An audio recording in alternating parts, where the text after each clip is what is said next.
So what you want to do is get used to what it's like to have your feet right underneath your hips.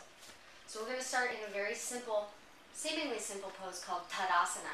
Tadasana. And it means mountain pose, and it's a simple standing pose, but it's not so simple. And everything you learn in this pose, you're going to do in every other standing pose you ever do.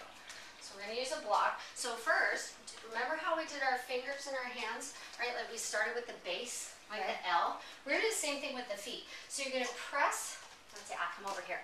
So you're going to press down into the top of the right foot, under the hip, and then spread the toes out as wide as you can. Use the mat. So you're not going to rotate the foot. You're just going to widen the toes across. Okay, and use the sticky mat to make them get really wide.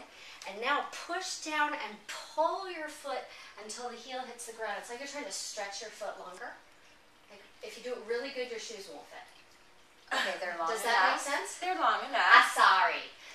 You'll like them better. You will, even though you don't think so. So right now, does the right foot feel longer and wider than the left? Mm-hmm. Then we did it right. I'm crunched up over here. Yeah, so we just want to push and spread and lengthen. And so you kind of, I get into it, right? Bend the knees, get all heavy. Take your center of gravity down a little. Now do the same thing with the left foot. And make sure you put it right under the hip.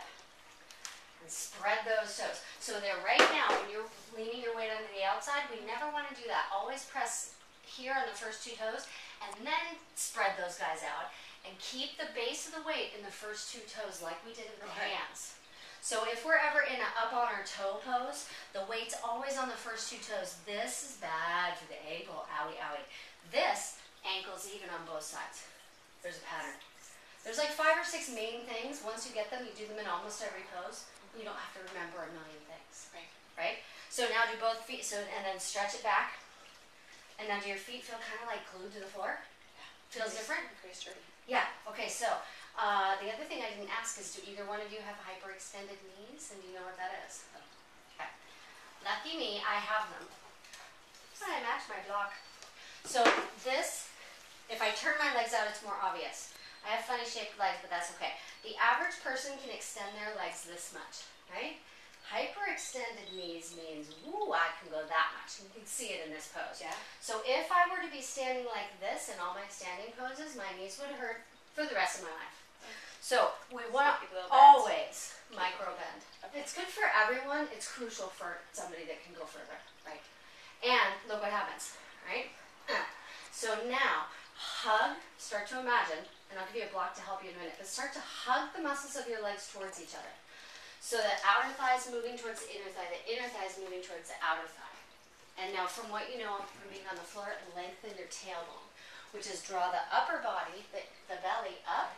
So it's kind of like this comes up and this goes down. Just a little. I mean, we don't want to get way back here, but a little bit. It's like trying to lift your knees to your hips and trying to lift your hips up to your chest. Just a little. You get the sense of lengthening in the back? And it's like the flesh of the buttocks dropping down into the floor like you did before. For some reason, this helps when people do this to me. You get the idea. Like the tailbone's down there. Good. So now, why do we spread our toes? Oh my gosh. So let's do this. So take your hands out in front of you like this and just relax the fingers. And now widen the fingers a lot. And tell me what's happening. Is anything happening? Feeling the muscles in the lower arm. That's why we spread our toes.